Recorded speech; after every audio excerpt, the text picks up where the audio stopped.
Welcome for this Teisho. Today I will talk about mind is Buddha, how to calm your thoughts, which stems from an old text that goes back to Huan a Chinese master of the 9th century. In Japan, he's going under the name of Obaku Kyun. He is one of the greatest Zen masters, and his texts push us really uncompromising to let go of every concept. So to really be in this non-dual sphere. He originates from Fuzhou in today's Fujian province of China. I read first texts and then comment a little bit.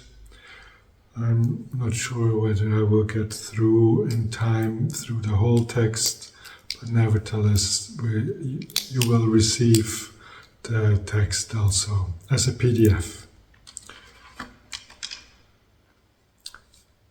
Now today, Zazenkai here at the Rebberg Zendo.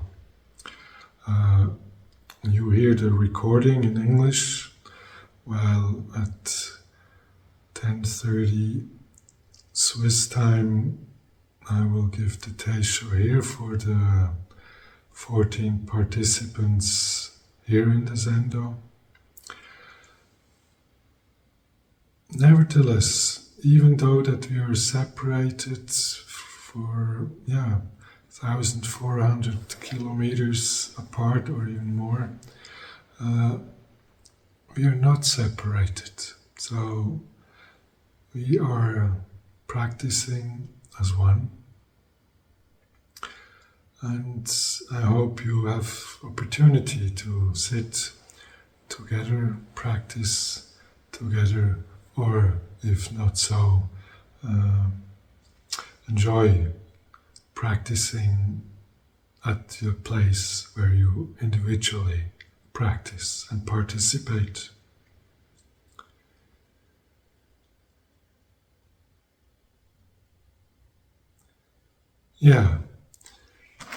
Let's start with this text, the records from Zhongling. The Buddhas and sentient beings are all indistinguishable from the one mind. In this one mind, there is no arising or ceasing, no name and no form, no long or short, no great or small, and neither existence nor non-existence. It transcends all limitations of names, words, and conditionality, and it is limitless, like the great void. To allow thoughts to arise is absurd, and any speculation using our ordinary faculties is inappropriate, insignificant, and inaccurate. Only mind, with capital letters, is Buddha. Buddhas and sentient beings are not different. If one uses Buddha to seek Buddha, one uses mind to seek mind. Even if one practiced like this until the end of time, one could not attain the fruit. However, when thinking and discernment suddenly come to a standstill, then the Buddhas appear. The mind is Buddha, and Buddha is no different from sentient beings. The mind of sentient beings does not decrease. The mind of the Buddha does not increase. The 6 virtues, like Prajnaparamita, so on, and all the rules of behavior, or the Eightfold Paths, which are as countless as the grains of sand in the Ganges, belong to one's own mind. Therefore, there is no need to look outside oneself to create them. When causes and conditions come together, they will appear. When causes and conditions separate, they will disappear. So, if one does not understand that his own mind is Buddha itself, then he will merely grasp the external form of the practice and create more confusion. Such an approach is exactly the opposite of the true Buddhist path of practice. Only this mind alone is Buddha, nothing else. The mind is transparent and without form. To give rise to thought and discrimination is grasping and contradicts the natural Dharma. Since beginningless time, there has been no grasping Buddha. The practice of the 6 virtues and other precepts is considered a gradual method of becoming a Buddha. This gradual practice is a side thought that does not represent the complete path to awakening. If one does not understand that his own mind is Buddha, then he will not attain Dharma at all. Buddhas and sentient beings possess the same essential mind, which neither mixes nor divides the nature of true emptiness. When the sun shines in the 4 directions, the world becomes bright. But true emptiness is never bright. When the sun sets, the world becomes dark. But true emptiness is never dark. The realms of light and dark destroy each other. But the nature of emptiness is clear and unclouded. The true mind of Buddha and sentient beings is of the same nature.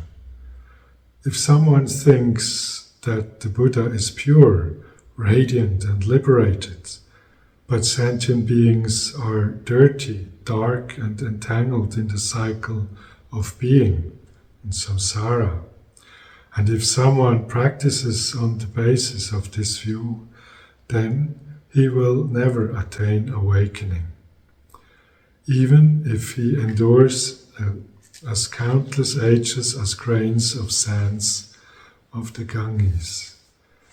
What exists for both Buddhas and sentient beings is the unconditioned mind, which has nothing to attain. Many Chan disciples do not understand the nature of this mind and use it to generate further thoughts, thus seizing the form and seeking outside themselves. This is an evil path and not the practice path that leads to awakening. Making offerings to someone who is without spirit surpasses all offerings to countless others. Why is this so? Because without mind, we have the unconditioned Buddha, who knows neither movement nor hindrance. This alone is true emptiness, neither active nor passive, without form or place, without gain or loss. The Bodhisattva Manjushri symbolizes great essence. The Bodhisattva Samantabhadra, great activity. Essence means emptiness. To be without obstacle.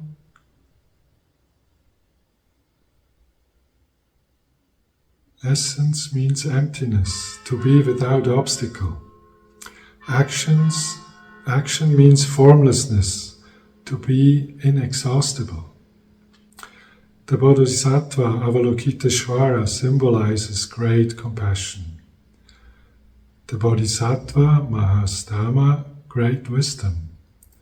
Vimalakirti means pure name.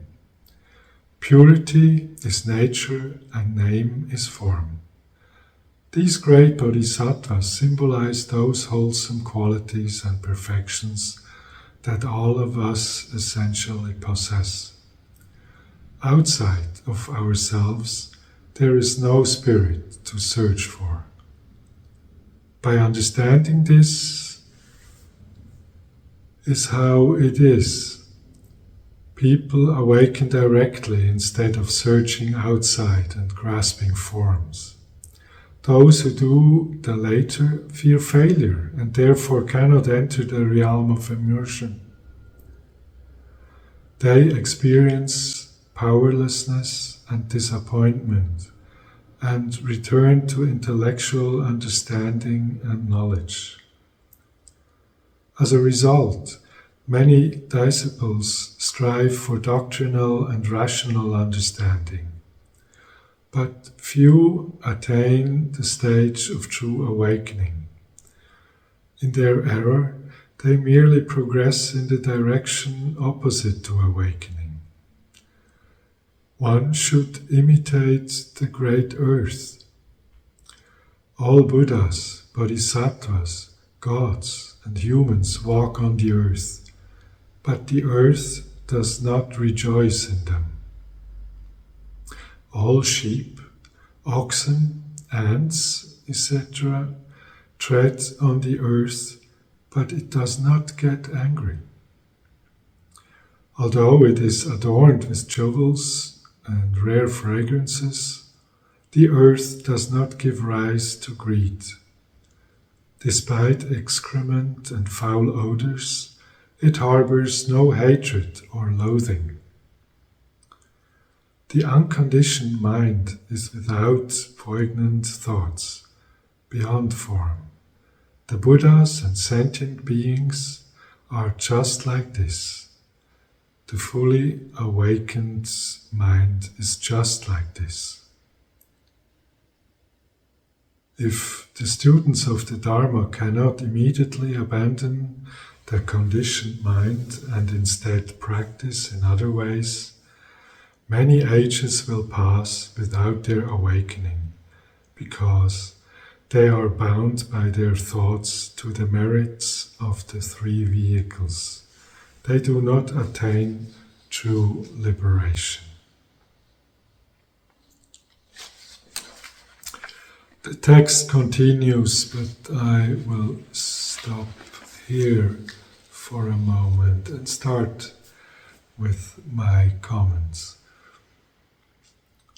It's a difficult text. It's very simple on one hand, but it really carves away any possibility to follow conceptual thoughts. It's just tending to, come to the essence of being.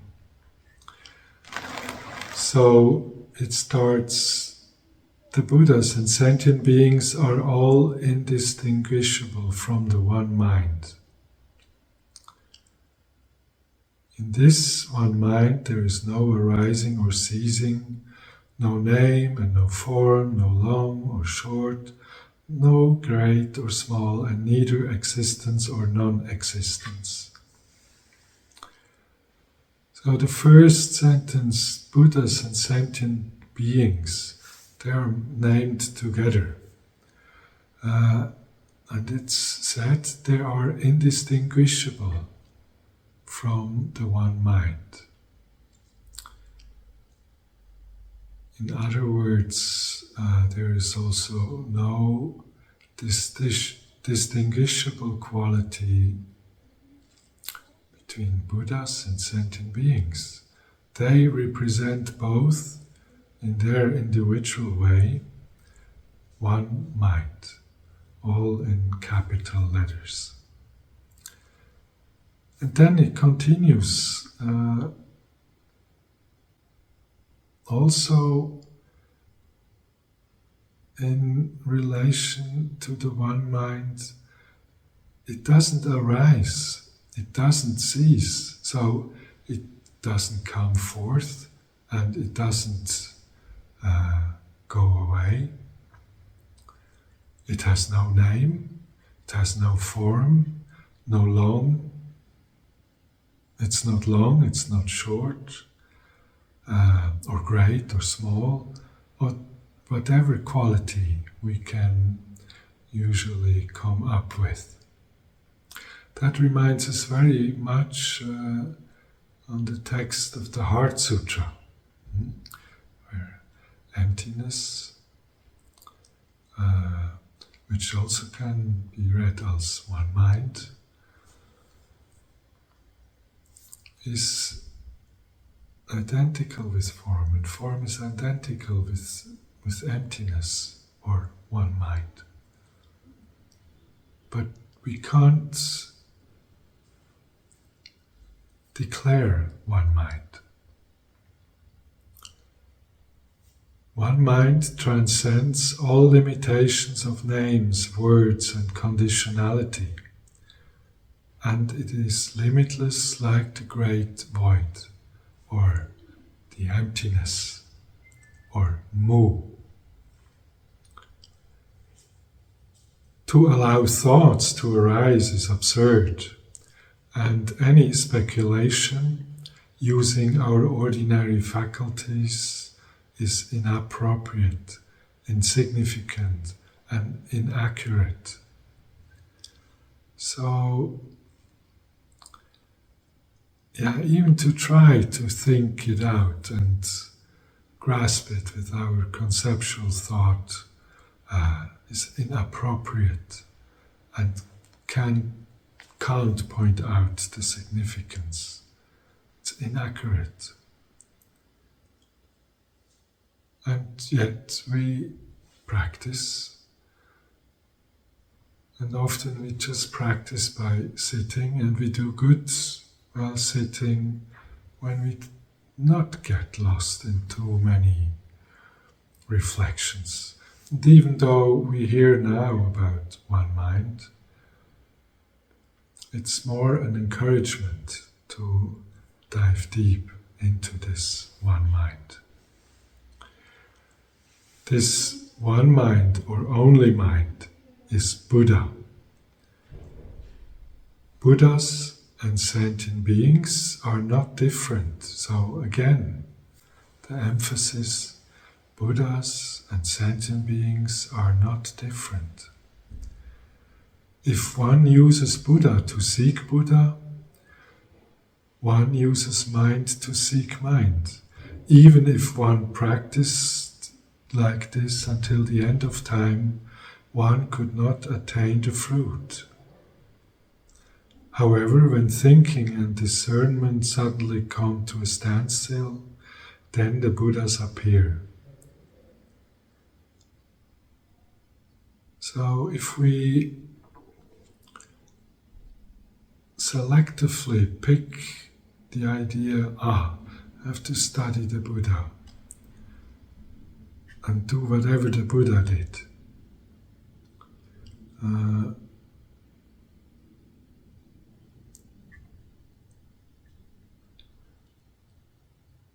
it is in vain. It's just being just that.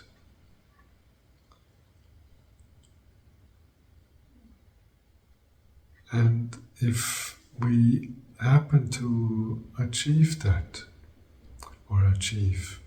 if it just occurs that we just in mere sitting, in mere presence, come into a state when thinking and discernment suddenly come to a standstill, then the Buddhas appear. The heavens, or in the presence of us here, or looking in the mirror.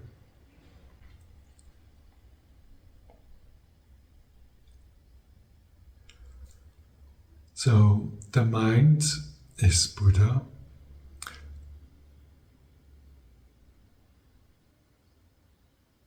The mind of sentient beings. It's so when we cultivate the mind of Buddha, mind doesn't increase. Mind is mind. And even if we practice the 6 virtues and all the rules of behavior, our precepts, or if we cultivate prajna, wisdom, or compassion, right livelihood, all these practices which are countless as the grains of sand in the Ganges, as the text says. It doesn't decrease also when we are just sentient beings. So we have often the tendency to, see in the Buddha or in the Buddha way, the holy and the achievement, and in being a sentient being, then we decrease, or the mind decreases. No, the mind of sentient beings does not decrease. It's no less than the mind of Buddha. Mind is mind, complete and all-encompassing.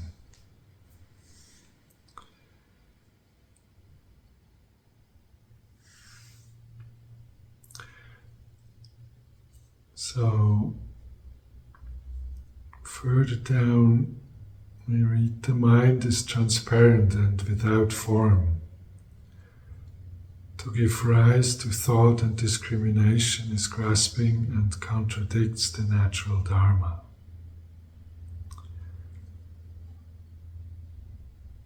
Since beginningless time, there has been no grasping Buddha.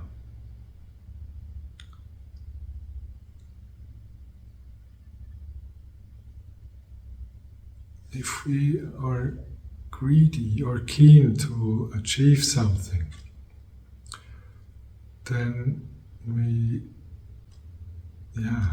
don't follow the old path. That's meant when it's said, the old Buddha, or there's no grasping Buddha since beginningless time. That's the original state, just being mind. But then again, we have developed forms and methods and also reflection. That's at times a good thing. But the text here, Huan Po, really triggers us also and says, if one does not understand that his own mind is Buddha, then he will not attain Dharma at all. When the sun shines in the 4 directions, the world becomes bright, but true emptiness is never bright. When the sun sets, the world becomes dark, but true emptiness is never dark. The realms of light and dark destroy each other, but the nature of emptiness is clear and unclouded. So that's again this play with relative and absolute emptiness and form. That we hear and again. And emptiness, or this one mind, or minds, big letters, is unclouded and clear in whatever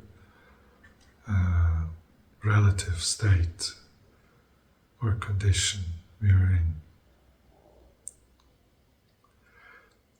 The true mind of Buddhas and sentient beings is of the same nature, and there's no difference. That's what we experience when we deepen our understanding. Yeah, why did we give ourselves such a hard time in the beginning, on the offset of walking the path, to achieve something that ever and ever has always been there?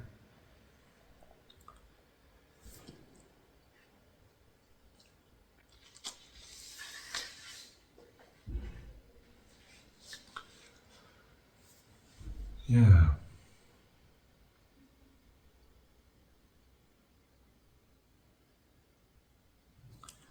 The Bodhisattva Avalokiteshvara, the Bodhisattva Manjushri, and all the other Bodhisattvas, they all represent uniquely different qualities, the essence or action or wisdom, compassion, or pure name, purity.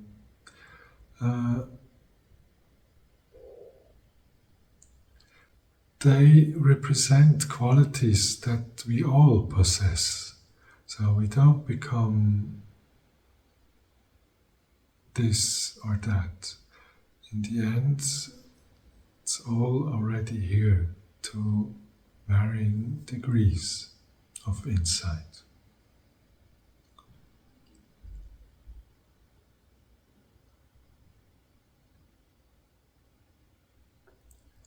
Yeah. And if we just let go and don't have to, get intellectual or wise about it, then we can enter deep. So these great bodhisattvas symbolize those wholesome qualities and perfections that all of us essentially possess. Outside of ourselves, there is no mind or spirit to search for. By understanding this is how it is, people awaken directly instead of searching outside and grasping forms. So this call for, drop everything, jump into it and make the experience. Of course, there's also the others who do not immediately understand this is how it is.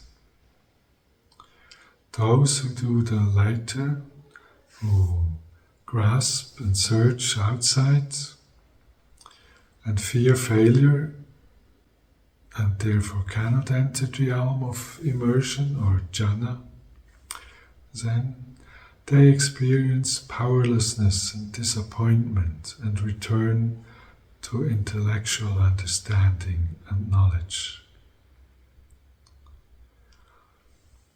My teacher always encouraged us, to let go and to don't think too far. But he also emphasized we don't have to become stupid. So if we are intellectually fit and on top, we apply these faculties. But we don't get lost in those.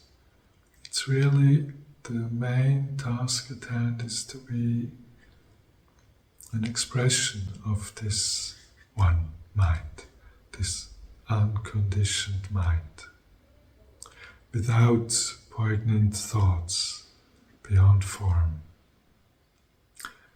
The Buddhas and sentient beings are just like this, and the fully awakened mind is just like this. If the students of the Dharma cannot immediately abandon the conditioned mind and instead practice in other ways,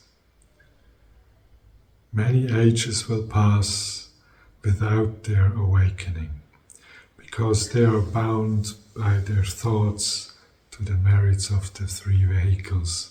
They do not attain true liberation. So, if we are not confident in the way and let not drop everything, then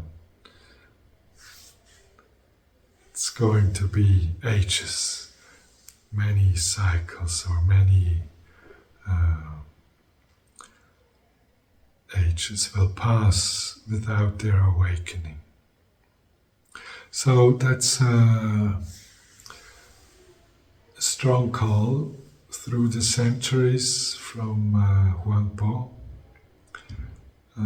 to us, again, myself included, all of you are included, to really engage, tireless, into being, just being, not practicing to get good at anything, but trusting the being, the emanation of mind. And this will lead into the insight that mind is Buddha. And in so doing, our thoughts are already calm. So I invite you to give your best. Don't fight yourself.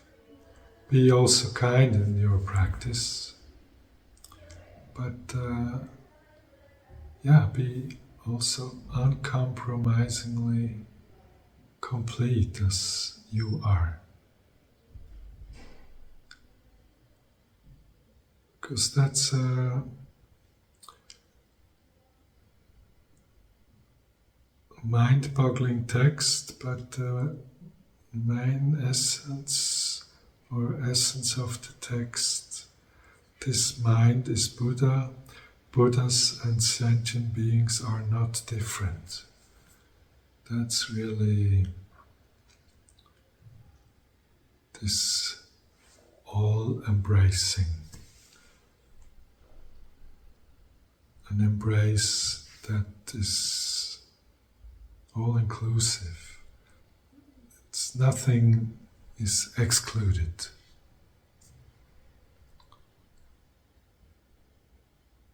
Non-dual.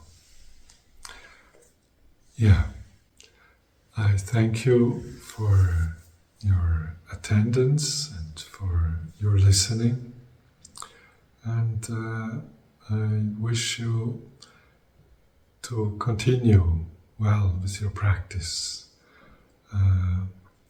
You can join us now in the Zendo again over Zoom.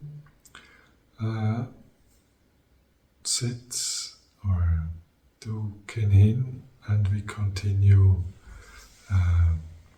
for another hour of Zazen.